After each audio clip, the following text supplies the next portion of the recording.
Prince of Persia starts off like this. You are the Prince of Persia. You invade the Maharaja's palace in order to get into this treasure vault where the Sands of Time and the Dagger of Time are being kept. You then go to Azad and present the hourglass to the king, but then you're tricked by the vizier to open the hourglass with the Dagger of Time, causing a massive sandstorm and turning everyone into sand. And you go on a journey to reverse time before the invasion of the Maharaja's palace. One of the things that make Prince of Persia so unique is the fact that you can rewind time. So if you make a mistake, you can try it again. Another thing that makes this game unique is the fact that you can wall run, because that's how you get from place to place. Most of the areas are cut off and you can't jump it. However, the combat in this game is very bad because most of it is just you jump over someone then just slice them up.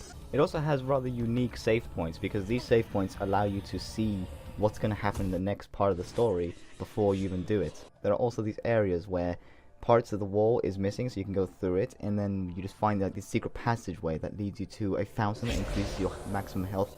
But one of the main strengths for this game are the puzzles. The puzzles early on in the game are very easy to do, they're very basic, but as you get to the halfway point of the game, they get extremely hard. I remember one of the puzzles taking me half an hour to do because I didn't know how to do it. But this game's major strength is the story. The story is just phenomenal, it is amazing. I cannot think of a better story than this, at least of games that were made back in 2003. Overall, Prince of Persia Sands of Time is an amazing game. The story's good, the puzzle elements are good, the platforming is good. However, the combat is still kind of bad and the camera really annoying to use. It was made in 2003. This game is extremely impressive for a game that was made nearly 10 years ago. This game has been critically acclaimed by many people as a classic, as well as its sequels, Warrior Within and Two Thrones. I almost forgot to mention there are these glowing areas where you can stab your dagger into the ground and it just gives you a new sand tank if you collect enough. Overall, I love this game. This game is a classic and it is a game that everyone should play at least once.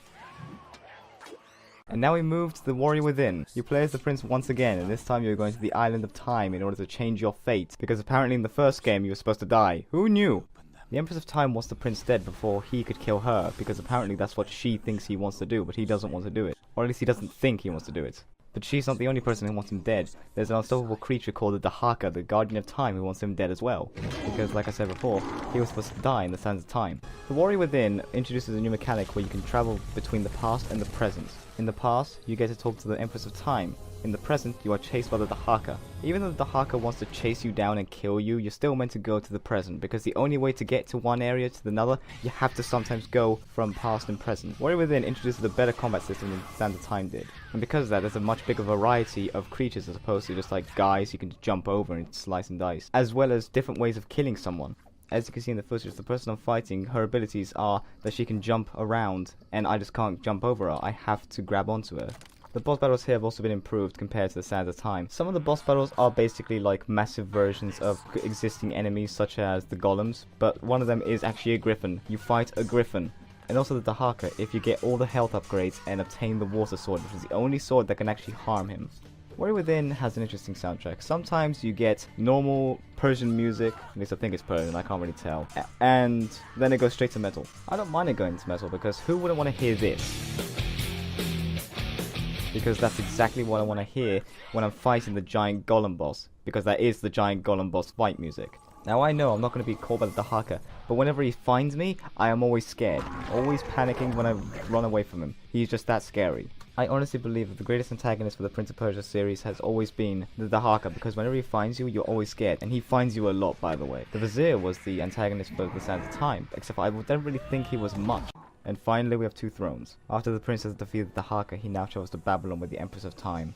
But just as Babylon was in plain sight, he was attacked by the army that attacked Babylon. It turns out while the prince was gone, someone else wanted to claim Babylon for themselves. The Vizier, an old enemy from Sands of Time. Because you were on time before you invaded the Maharaja's palace, the Vizier never met you, but he still wants to be immortal, so he used the Dagger of Time to kill the Empress and therefore becoming immortal himself. But while doing this, he infected everyone with the Sands of Time, so they all become sand monsters once again. But this time you're also infected with this, which is where Two Thrones introduces the Dark Prince. Two Thrones also introduces a new system for combat called speed kills, which rewards you for being stealthy as long as you hit the attack button as soon as the dagger glows. It also introduced the ability to stab into the wall with your dagger so you can just stick there. And these flapping doors to just launch you to places. There are also these gaps you can just slide down or stick onto them if you want to do a speed kill properly. The traps, however, feel a bit dumbed down to me. because you get this massive spinning semicircle that's just got spikes on it, and it's very obvious it's there. And that to me just feels like as if they're giving me too much of a chance to just do it properly, as opposed to me doing it and then rewinding time because I screwed up. Let's talk about the story for a second. The story of this game makes a lot of sense. Like, going from the Sands of Time to the Warrior Within, now Two Thrones, the story just goes on, but perfectly. It's not like, yeah, we're just gonna bring this back a bit, this never happened. It wasn't retconned like how Diablo 3 was. Prince of Persia Two Thrones has to be the best game of the Prince of Persia series as of gameplay, but as a game trilogy, it is the best made in the early 2000s. People really should play the Prince of Persia Trilogy.